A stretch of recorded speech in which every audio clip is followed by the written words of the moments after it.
Imagine you are standing inside a steel tube 70 meters long, buried under the surface of the North Atlantic. The year is 2004. The month is October. The water outside is dark and cold and endless. You are aboard HMCS Chicoutimi, a diesel-electric submarine, one of 4 vessels that Canada purchased second-hand from the British Royal Navy 6 years ago.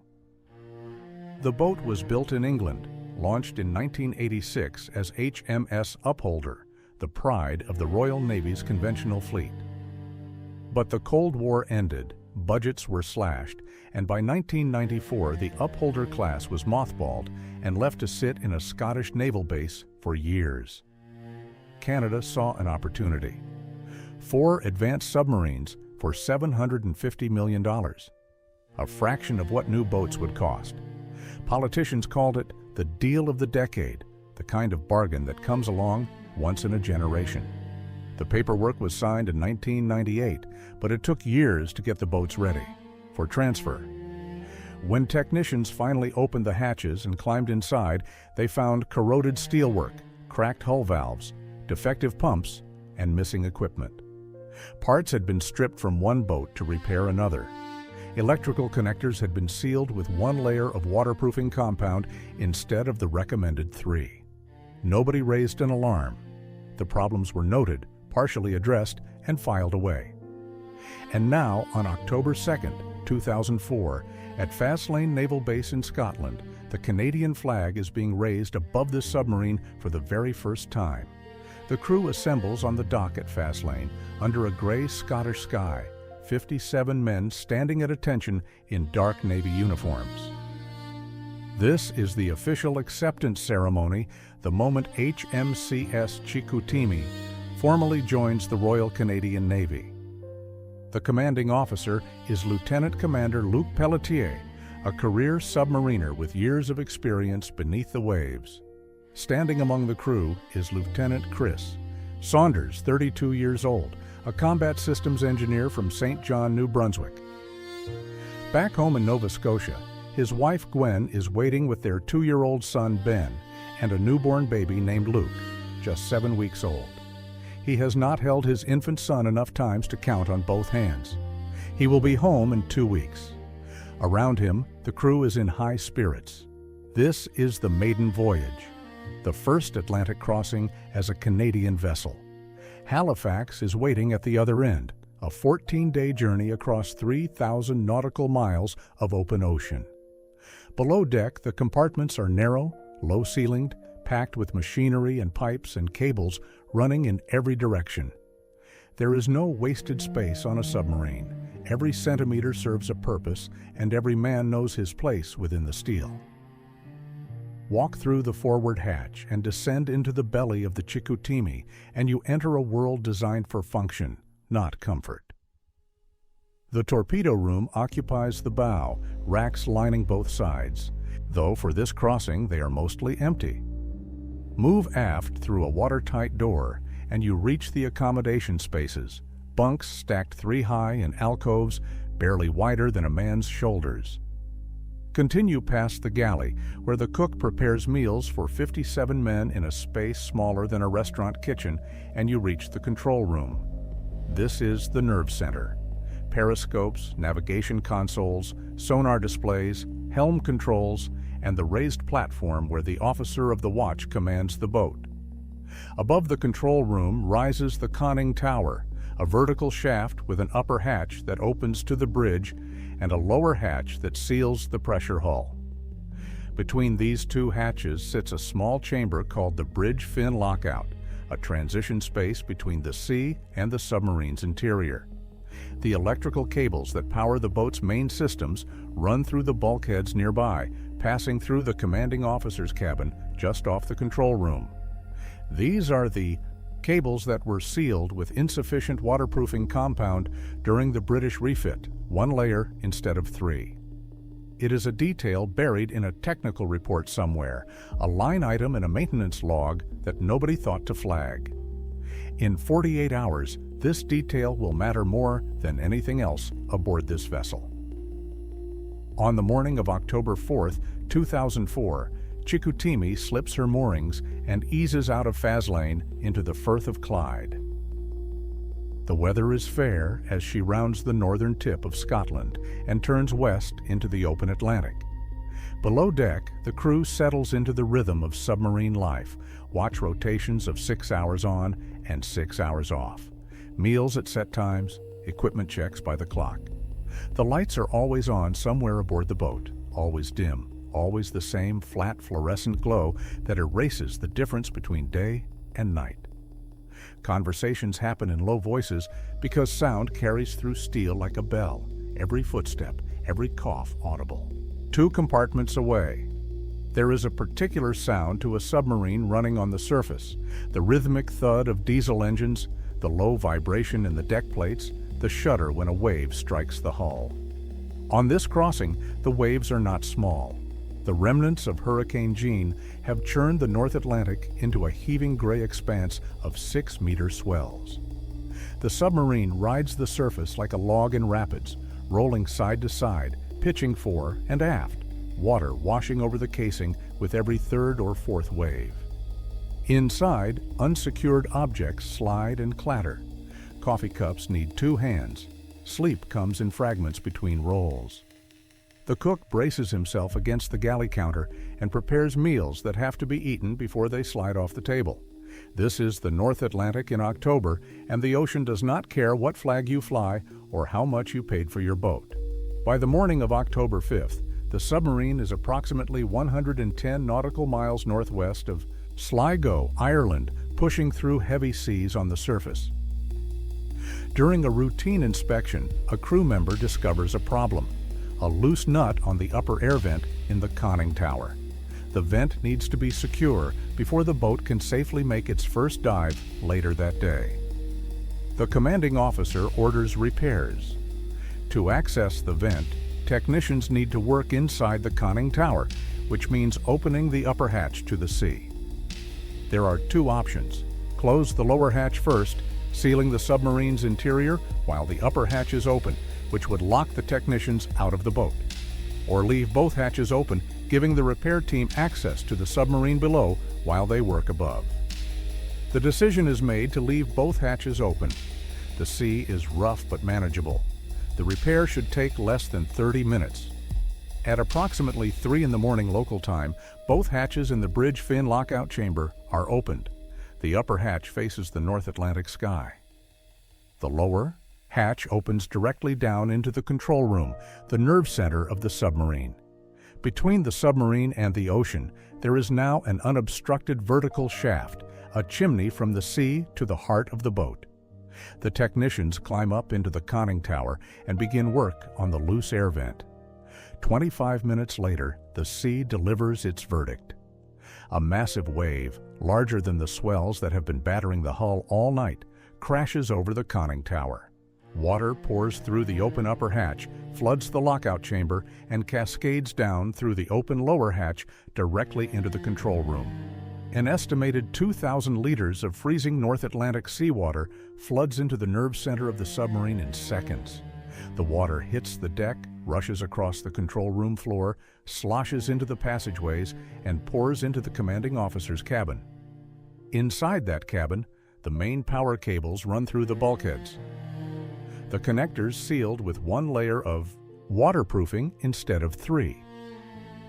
Salt water is one of the most electrically conductive liquids on Earth. When it reaches those improperly sealed connectors, physics takes over. An electrical arc ignites between the cables. Sparks erupt from the bulkhead, spraying out into the corridor. In the passageway, a crew member hears what sounds like dozens of explosions, rapid and sharp, like popcorn bursting in a bag. Flames follow the sparks, licking out from the electrical space into the corridor, reaching several feet into the open air. Within seconds, 2 separate blazes are burning on 2 different decks in the central section of the submarine. And then, in a single catastrophic instant, every light on the boat goes dark. Every screen, every instrument, every dial. The submarine that was alive with light and sound 3 seconds ago is now a pitch-black steel tube drifting without power on the North Atlantic. The commanding officer will later describe this moment in a single sentence. The section that we were in was totally black, not dim, not flickering. Black. The kind of darkness that is absolute, that has physical weight, that swallows everything. The only light comes from the flames themselves, an orange glow pulsing through thick smoke in the passageway near the electrical space. The temperature rises instantly. Heat radiates from the burning cables, from the smoldering insulation, from the superheated steel around the arc point. Smoke fills the two-deck area in the central section with terrifying speed, a wall of thick black chemical-laden vapor. This is not wood smoke. This is the smoke of burning electrical insulation, rubber, PVC coating, synthetic materials. It is toxic. Hydrogen cyanide, carbon monoxide, hydrogen chloride, a cocktail of compounds that attack the lungs, the blood, the nervous system. In a confined space with no ventilation, this smoke is as lethal as the flames that produce it. Men who were asleep in their bunks seconds ago wake to total darkness, choking air, and the distant sound of something burning. Men in the control room scramble for emergency breathing apparatus, grabbing at lockers they cannot see, fumbling for masks in the dark. One crew member will later recall that he was reaching for masks when the boat went dark and realized he could only see the locker by the light of the flames across the passageway, and then felt incredible heat, and then realized he was breathing smoke. The submarine has become a sealed container filled with poison air, and every second without a breathing mask is a second closer to unconsciousness. Lieutenant Chris Saunders is in the affected section when the power fails and the smoke rolls through. He is a combat systems engineer, a man who understands every circuit and cable and connector aboard this boat. In the first moments of darkness and confusion, he is exposed to the full force of the toxic smoke without respiratory protection. Somewhere in the black, smoke-filled passageway, Saunders inhales the chemical cocktail pouring from the burning insulation. Minutes pass. By the time other crew members locate him, Saunders is unconscious on the deck of the control room. They pull him clear, get a breathing apparatus on his face, start monitoring his condition, but the damage to his lungs and blood is already done. Meanwhile, the rest of the crew organizes into firefighting teams in near total darkness on a pitching, rolling submarine. They work by feel, by training, by the muscle memory of drills they have practiced dozens of times. Fire hoses are connected, extinguishers are deployed. Men crawl through passageways thick with smoke, masks on their faces, dragging equipment behind them. The cook, whose battle station puts him in the thick of the response, looks around at the chaos and has a single thought. We are going to die like this. He pulls out a camera, photographs the conditions around him, slides the memory card into a waterproof bag, and tucks it into his pocket, thinking that if they all die, at least someone will find this and know what happened. For 2 hours, possibly 3, the crew fights the twin blazes in darkness aboard a submarine that is rolling in 6-meter swells with no power and no ventilation. They cannot surface the boat any further than it already is. They cannot start the engines. They cannot activate the fans that would clear the smoke. Every system that would normally support firefighting, ventilation, lighting, communications, is dead. The men work with flashlights clamped between their teeth, their world reduced to whatever small cone of light they can hold steady.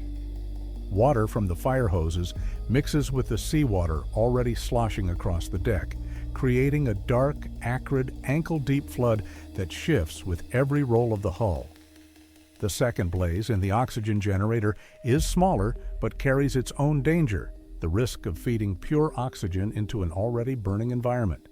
They get the generator, fire under control first, then focus every effort on the main electrical blaze near the commanding officer's cabin.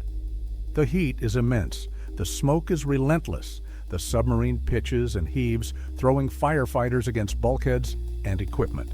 Slowly, degree by painful degree, they push the flames back.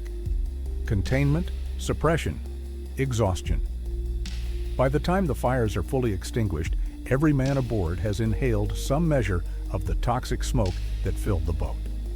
9 crew members are suffering from smoke inhalation severe enough to require medical attention. 1, Chris Saunders, has not regained consciousness, and the submarine is still drifting, powerless, in the middle of the North Atlantic, 230 kilometers from the nearest coast.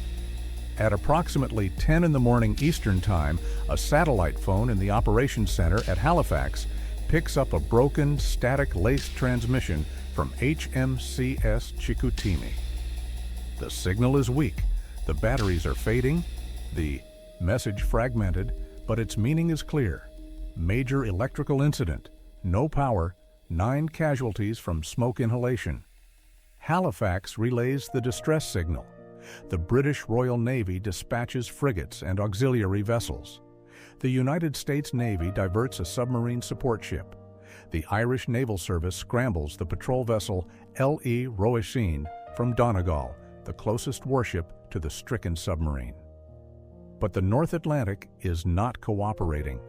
The same 6-meter swells that sent the rogue wave down the Chicoutimi's hatch are now battering every rescue vessel trying to reach her.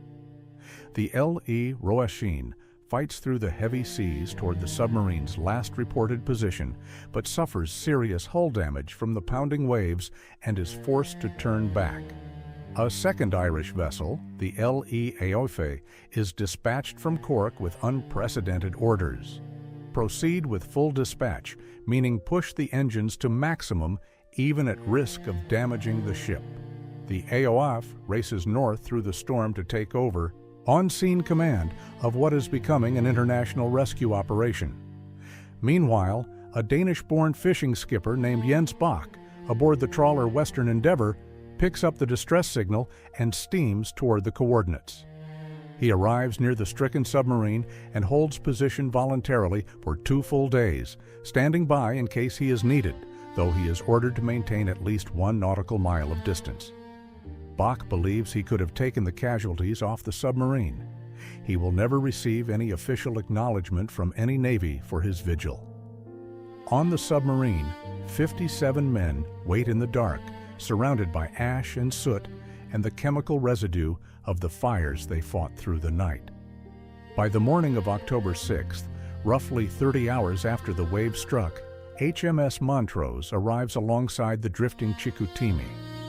The Royal Navy frigate carries a medical officer, and despite the heavy seas, they manage to transfer the doctor across to the submarine by small boat. The doctor examines the 9 injured crew members and quickly determines that 3 of them need immediate hospital treatment. Their lungs are deteriorating. Chris Saunders has not regained consciousness since collapsing on the control room deck. The other 2 men are breathing with increasing difficulty. But the weather makes helicopter evacuation dangerous. Winds are high, the sea state is severe, and the submarine's casing provides almost no stable landing zone. Hours pass. The medical officer monitors the 3 men, watching their vital signs decline while the weather refuses to break. Finally, at approximately 2:45 in the afternoon local time on October 6th, a Royal Navy helicopter lifts off and makes for the submarine. The 3 casualties are loaded aboard. The initial destination is Londonderry, Northern Ireland, where a hospital is standing by.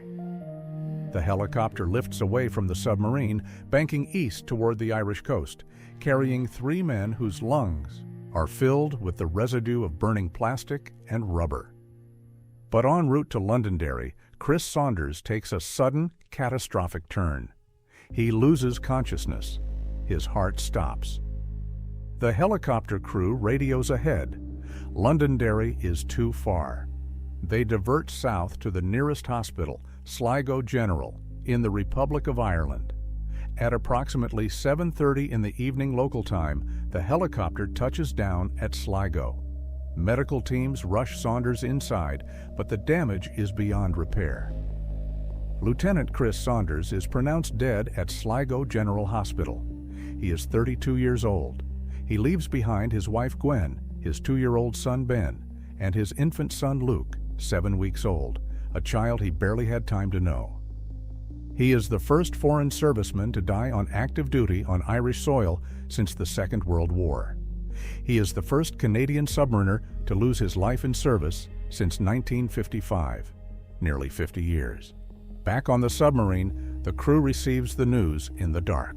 One of their own is gone, but they cannot mourn yet. They are still adrift, still without power, still at the mercy of the North Atlantic. The soot coats everything, the passageways, the equipment, their uniforms, their skin, the insides of their lungs. They eat cold rations in the dark. They sleep in shifts in bunks that smell of burned insulation and salt water. The submarine rolls ceaselessly in the swells, a dead weight of 2,000 tons, rocking back and forth at the whim of the sea.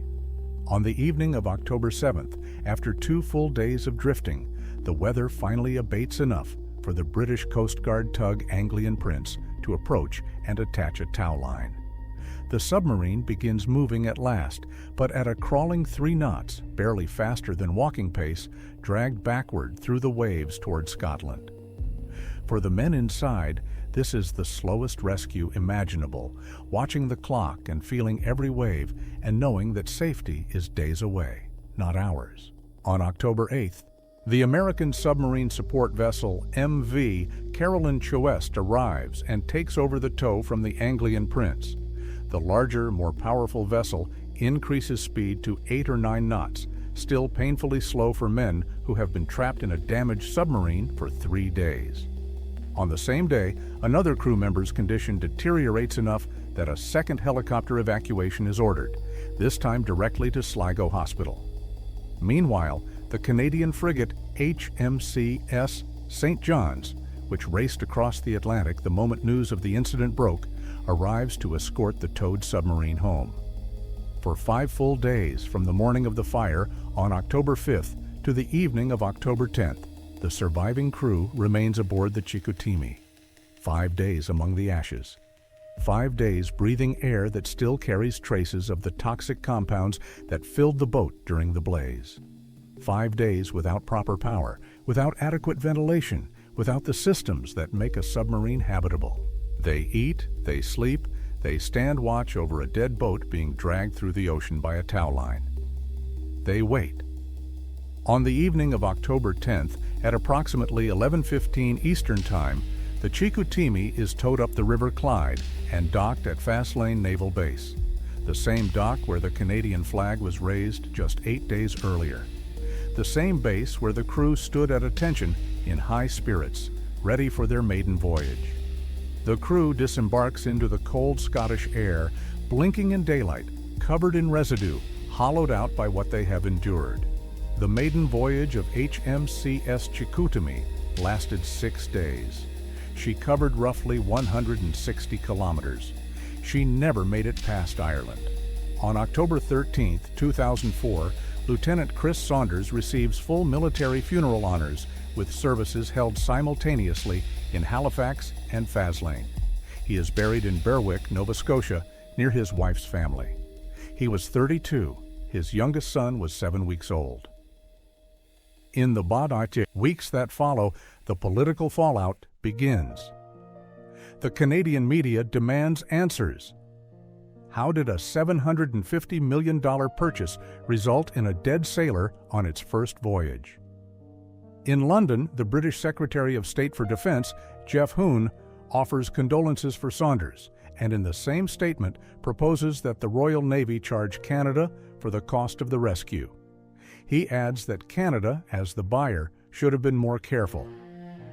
The principle of caveat emptor, buyer beware, applied to military hardware traded between allied nations. In Canada, veterans of the Second World War, men who fought alongside the British across Europe and the Atlantic, are outraged. The diplomatic tension simmers for months, adding bitterness to an already painful chapter in Canadian naval history. The Board of Inquiry convenes in early 2005, examining thousands of documents, interviewing dozens of witnesses.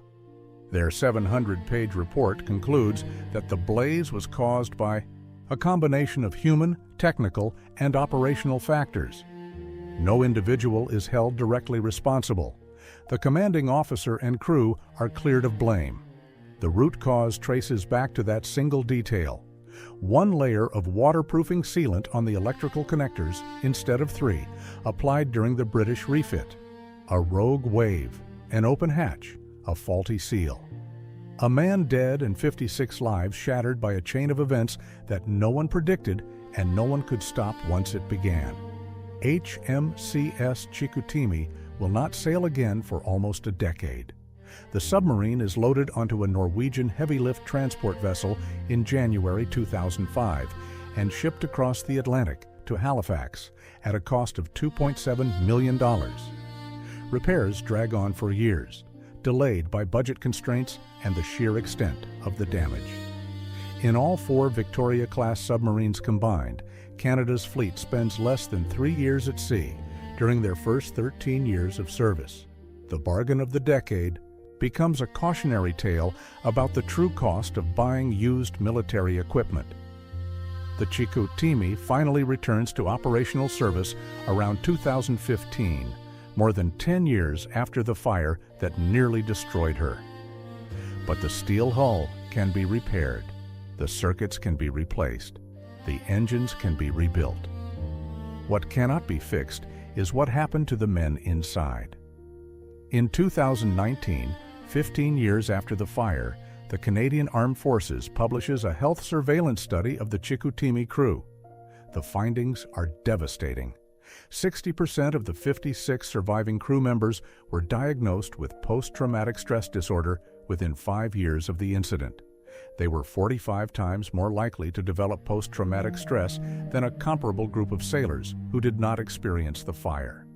21% developed asthma, 15% were diagnosed with depression. Over 12% were medically discharged from the military. Careers ended. Marriages strained. Men who once served with pride found themselves unable to sleep, unable to work, unable to forget the smell of burning insulation in total darkness. 20 years after the fire, in October 2024, there are no official plans by the Canadian government or Navy to formally commemorate the courage of the Chicoutimi crew or to honor Chris Saunders. No memorial ceremony, no plaque unveiled, no moment of national recognition for 57 men who fought a fire in the dark inside a sealed steel tube in the middle of the ocean. The absence rankles with veterans, with former crew members, with the families who watched from shore as news of the disaster slowly filtered out. One former crew member, now president of the Canadian Veterans Association, carries the memory like a weight he cannot set down. He is the same man who photographed the chaos during the fire, who sealed the memory card in a waterproof bag in case they all died and someone needed to know what happened. He says it simply: Chris is not with us anymore, and it is important that he must never be forgotten for the sacrifice that he gave. Across the Atlantic, in Ireland, the memory is sharper. Saunders was the first foreign serviceman to die on active duty on Irish soil since World War II. The fishing skipper who stood by for 2 days in heavy seas, the Irish naval officers who pushed their ships to the breaking point, the doctors at Sligo who tried to save a young man's life, they remember. The story of HMCS Chicoutimi is not the story of a spectacular explosion or a dramatic sinking or a heroic rescue caught on camera. It is the story of darkness, of 57 men sealed inside a steel tube, breathing poison, fighting flames they could not see, waiting for help that took days to arrive. It is the story of a deal that looked like a bargain and cost one man his life, shattered 56 others, and left a submarine sitting useless in a dockyard for a decade. And it is the story of a country that has not yet found the words to say what happened aboard that boat, or to honor the men who survived it and the one who did not. Now look at the water. The North Atlantic, gray and cold and indifferent, the same water that sent the wave that started everything. Somewhere beneath its surface, submarines still patrol, still run on the surface through heavy seas, still send men down into steel tubes to serve. The Chicoutimi herself is back at sea, repaired, refitted, operational, carrying a new generation of sailors who may or may not know the full story of what happened in 2004. The hatches have been redesigned. The electrical insulation has been upgraded. The procedures for surface operations in rough weather have been rewritten. These are the changes that come after tragedy, the protocols written in the aftermath, the safety margins drawn in the shadow of failure. Every submarine and every Navy in the world carries some version of this lesson, somewhere in its operational manual. The manual does not mention Chris Saunders by name. It does not describe what it feels like to reach for a breathing mask in total darkness while the air around you turns to poison. It does not capture the sound of explosions like popcorn, the feeling of water sloshing across a listing deck, the thought that crosses a man's mind when he seals a memory card in plastic because he believes he will not survive the night. Those details belong to the 57 men who were there. Most of them carry it still. Some of them carry it every day, in the catch of breath at an unexpected sound, in the inability to sleep in a room without light, in the smell of melting plastic that arrives without warning and takes them back to that steel corridor in an instant. They were not in a war zone. They were not in combat. They were simply trying to bring a submarine home. And the ocean, as it always does, decided otherwise. Look at the sea one more time. Hold the eye image. The gray swells, the white foam, the low cloud pressing down on the horizon. Somewhere out there, 110 nautical miles northwest of Sligo, is the patch of water where HMCS Chicoutimi went dark on October 5, 2004. There is no marker, no buoy, no wreath floating on the surface. Just water, moving as it has moved for millions of years, indifferent to the men who cross it and the stories they carry. Chris Saunders was 32. His youngest son, Luke, was 7 weeks old. His oldest son, Ben, was 2. Those boys grew up without their father, navigating the ordinary milestones of childhood, with an absence at the center of it all. Gwen raised them in Nova Scotia, near the sea that took her husband, in a country that bought a submarine it could not trust and sent him to sail at home. The other 56 men went on with their lives, some better than others, some carrying the weight more visibly than the rest. 60% of them would be diagnosed with post-traumatic stress. Many would leave the Navy. Some would struggle for years to find steady ground. But they lived. They came home. They walked off that boat at Faslane after 5 days in the dark, covered in soot, hollowed and haunted, but alive.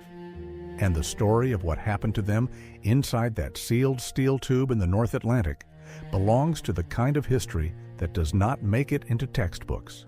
It is too small for monuments, too quiet for headlines, too specific to the men who were there to translate easily into lessons for the rest of us. But it happened. Every second of it. The wave, the sparks, the darkness, the smoke, the cold, the waiting, the grief.